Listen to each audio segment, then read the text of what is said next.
Le jeune militaire qui a attaqué au couteau le président Azali Assoumani est retrouvé sans souffle de vie en détention. Le corps sans vie du militaire a été découvert au lendemain de son acte, le 14 septembre 2024 dans sa cellule. Sur cette découverte, le gouvernement et le procureur de la République ont communiqué sur les faits lors d'un bref point de presse. Selon le procureur Ali Mohamed Oujned, Ahmed Abdou, comme c'est de lui qu'il s'agit, agité lors de son arrestation, avait été placé en isolement pour se calmer.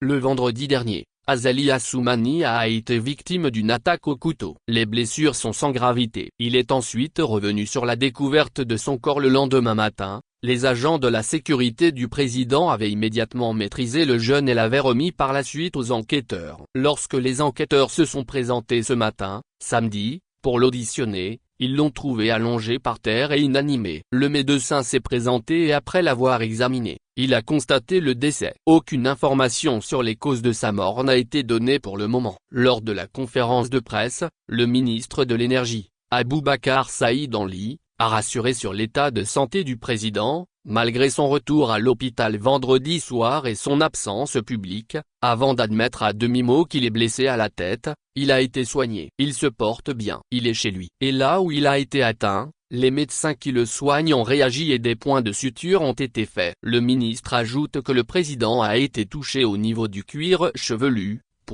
quelque chose qui saigne beaucoup. Plusieurs questions reviennent de l'opinion publique qui reste sans réponse. Qu'est-ce qui a poussé le jeune militaire à poser cet acte? A-t-il agi seul? Et dans quelles circonstances est-il mort, alors qu'il était sous la garde des enquêteurs? 2 enquêtes sont en cours, l'une sur l'agression, l'autre sur la mort du jeune militaire.